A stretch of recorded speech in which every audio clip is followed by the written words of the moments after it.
এরপরে আমি আসি জুডিশিয়ারি। জুডিশিয়ারিতে এখন পর্যন্ত কথা হলো যে জুডিশিয়ারির দুটো, একটা হলো সাবঅর্ডিনেট কোর্ট, একটা হলো তোমার সুপ্রিম কোর্ট। এখন সাবঅর্ডিনেট কোর্ট 109 ধারাতে বলা আছে যে এটা সম্পূর্ণভাবে চিফ জাস্টিসের কন্ট্রোলে থাকবে, মানে সুপ্রিম কোর্টের অধীনে থাকবে। আবার 116তে বলা আছে এর ট্রান্সফার সাবঅর্ডিনেট কোর্ট, যেটা লোয়ার কোর্ট। সব কিছু চিফ জাস্টিসের প্রেসিডেন্টের কন্ট্রোলে থাকবেন। এদের সমস্ত ম্যাজিস্ট্রেট যারা লোয়ার জুডিশিয়ারি, তাদের ট্রান্সফার, প্রমোশন, তাদের সব কিছু করবেন প্রেসিডেন্ট। আবার এখন বলা আছে যে প্রাইম মিনিস্টার পারমিশন ছাড়া পারবেন না। তার মানে সরাসরি প্রাইম মিনিস্টারের ল মিনিস্ট্রি এখন এগুলো দেখাশোনা করে। Lower court is completely controlled by the prime minister.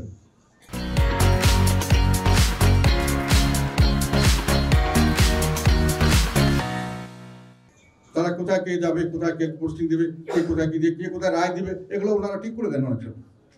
সেটা থেকে ছুটানোর জন্য আমি বলেছি যে এটাকেও জুডিশিয়ারিকে সেপারেট করতে হবে। 22 অনুচ্ছেদে বলা আসে জুডিশিয়ারি মাস্ট বি সেপারেট।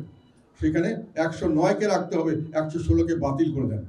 এবং 109কে আপনি বলেন যে ওটা শুধু লোয়ার কোর্টটা নয়, লোয়ার কোর্টের জন্য একটা সেক্রেটারিয়েট করতে হবে সুপ্রিম কোর্টে, তার আন্ডারে, এবং তার ভিতরে যে হাইকোর্টের যে ডিভিশন সেটা অলরেডি করছেন তারা, সেটাও তারা করবেন। কোর্ট সম্পূর্ণ সেপারেট হবে from the control of the executive.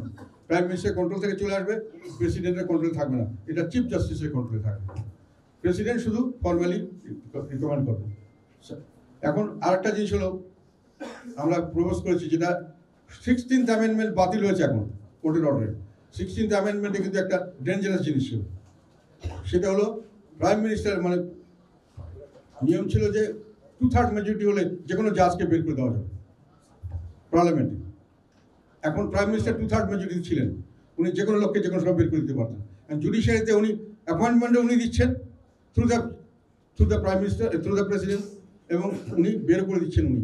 এই কন্ট্রোলটা ওনার হাতে থাকলে জুডিশিয়ারির কোনো ইন্ডিপেন্ডেন্স কখনোই থাকতো না। প্রাইম মিনিস্টার যেমন সংসদকে কন্ট্রোল করতেন, 100% জুডিশিয়ারিকে কন্ট্রোল করতেন।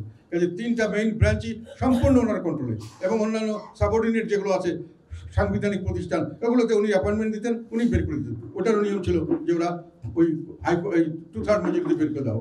আমি বলছি যে নো, এখন আবার যেহেতু এটা চলে এসছে সুপ্রিম জুডিশিয়াল কাউন্সিল, এটা গঠন করা হোক। এর মাধ্যমেই যেটা আগে ছিল সেটাই হবে, যেটা হাইকোর্টের জাজরা শুধু নয়, বাকি যারা সাংবিধানিক কমিটিতে যারা আছেন, এখনো আছেন সিস্টেম, ওই সিস্টেমটা পুনরায় চালু করা। ওটা অলরেডি বোধহয় চালু হয়ে গেছে। এটি আমরা প্রস্তাব করছি যে ওনাদেরকে বের করে দেওয়ার ব্যাপারেও আমাদের কোনো প্রাইম মিনিস্টারের কোনো হাত থাকবে না। এটা হলো আমাদের প্রস্তাব।